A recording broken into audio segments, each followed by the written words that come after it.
আসসালামু আলাইকুম সবাইকে। আমি ড্রিম জার্মান অফ ফাহমিদা চ্যানেলের পক্ষ থেকে ফাহমিদা বলছি। আজকে আমরা ছোট্ট একটা গ্রামার নিয়ে আলোচনা করব। আজকে এই গ্রামারটা নিয়ে আলোচনা করব ভার্বেন উন্ড পার্সোনাল প্রোনোমেন।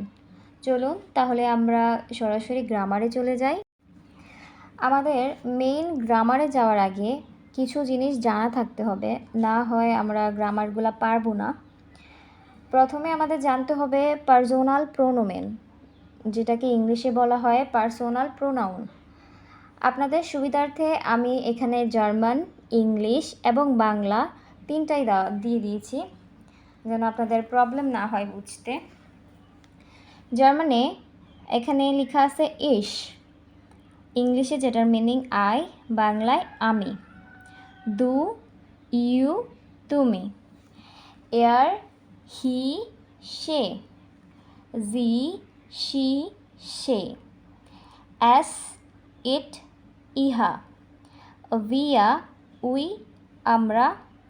ইয়া, ইউ, তোমরা। জি, দে, তাহারা। জি, ইউ, আপনি বা আপনারা। এখানে জি তিনটা, এখানে একটা জি, এখানে একটা জি, এখানে একটা জি। এই জি দিয়া আমরা বুঝবো যে মহিলা মেয়েদেরকে বোঝায়। সি অর্থে এই জিটা ব্যবহার করা হয়। আর এই জি ইউজ করা হয় তাহারা অর্থে। আর এই জি ইউজ করা হয় আপনি বা আপনারা, ফর্মাল কাউকে বোঝানোর অর্থে। এখন ফর্মাল আমরা কিভাবে বুঝবো, কোনটা কোথায় কিভাবে ব্যবহার হবে আমরা কিভাবে বুঝবো? এই জি ফর্মাল অর্থে ইউজ করা হয় যখন আমরা কোনো অপরিচিত মানুষ বা আমাদের থেকে বয়সে বড় তাদেরকে সম্বোধন করব, তখন আমরা এই জি দিয়ে সম্বোধন করব। এই জি যেখানেই বসুক না কেন, বাক্যের প্রথমে, শেষে বা মাঝে যেখানেই বসুক না কেন, এটা সব সময় প্রথম এই এস, এটা বড় হাতেরই হবে, বড় হাতের অক্ষর দিয়ে এটা শুরু হবে। আমরা বড় হাতের জি যেখানেই দেখি আমরা এটা বুঝতে পারবো যে এটা ফর্মাল অর্থে ব্যবহার করা হয়েছে। আর এই যে আমরা যখন সেন্টেন্স মেক করব, আমরা যখন সেন্টেন্সটা পড়ব, তখন এই সেন্টেন্সের অর্থ দিয়ে আমরা বুঝতে পারবো এটা কি তাহারা বুঝাইছে নাকি কোনো মেয়েকে বুঝাইছে, যেহেতু জি আছে তিনটা। এখন ফর্মাল জি তো আমরা কিভাবে চিনব বুঝতে পারছি, এটা বাক্যের যে কোনো স্থানেই থাকুক না কেন এটা বড় হাতের অক্ষর হবে, তাহলে এটা আমরা বুঝতে পারছি, এটা ক্লিয়ার। চলুন আমরা নেক্সট পার্টে যাই। ভার্বেন উন্ড পার্সোনাল প্রোনোমেন। ভার্বেন হলো ভার্ব, উন্ড এবং personal pronoun. Subject, formula, verb. ইন্ডুং, ইন্ডুং হলো জার্মান শব্দ, ইন্ডুং অর্থ শেষাংশ। মেইন ভার্ব স্পেলেন, স্পেলেন মিন্স খেলা করা। এটা মূলত ভার্ব কনজুগেশন বলা হয়। আমরা সাবজেক্ট অনুযায়ী কিভাবে ভার্ব কনজুগেশন করব আমরা এখন সেটাই দেখব। ইশ, আমি, আমি ইন্ডুং হবে ই, স্পিলেন, এই স্পিলেনের ই এনটা বাদ যাবে। এই ই এনটা বাদ গিয়ে মূল ভার্ব, এই মূলটা থাকবে আর সাথে ই যোগ হবে, ইসের সাথে ই যোগ হবে। যেমন আমি যদি স্পেলেন মূল ভার্ব, এই মূল ভার্ব থেকে ই এনটা বাদ দিয়ে দেই, স্টিম থাকে হলো স্পিল, আর ইটা যোগ হবে ইস, ইস এর কনজুগেশন ই ইন্ডুঙে যোগ হবে, তাহলে হয়েছে স্পিলে। আর দুয়ের ইন্ডুং হবে এসটি। আমরা আবারও স্পেলেন মূল ভার্বের ই এন বাদ দিয়ে এসটি লাগাবো, স্পিল, এসটি, স্পিলসড। এয়ার, জি, এস, এয়ার, এয়ার এস জি, এয়ার এস জি এর ইন্ডুং হলো টি। আমরা মূল ভার্বের ই এন বাদ দিয়ে সাথে টি যোগ করব, স্পিল, আর সাথে টি যোগ করলে স্পিলড। ইয়া, ইয়ার সাথেও ইন্ডুং হবে টি, তাহলে মূল ফর্মের সাথে টি যোগ করব ই এনটা বাদ দিয়ে, স্পিলড। এই দুইটাই সেম, এখানে চারটা আছে, এয়ার এস জি আর ইয়া সেম হয়।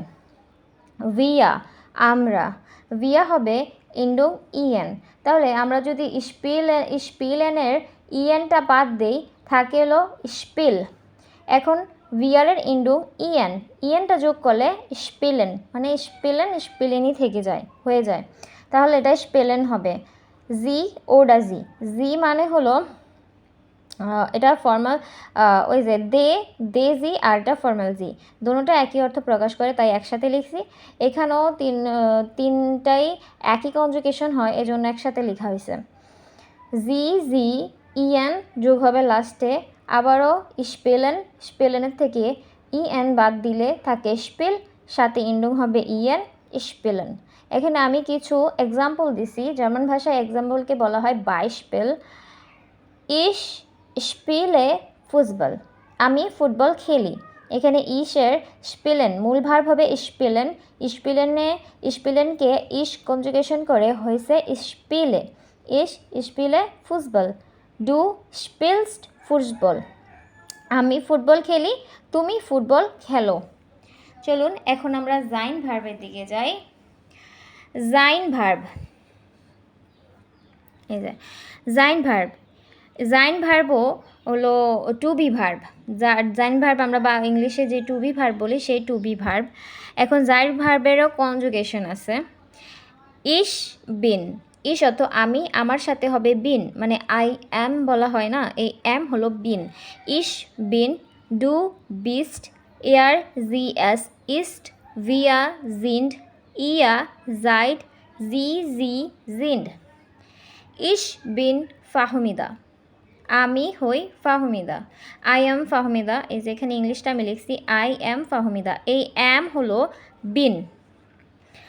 ডু বিস্ট জিয়া ক্লোগ, ইউ আর ভেরি স্মার্ট, এখানে এই আর হলো বিস্ট।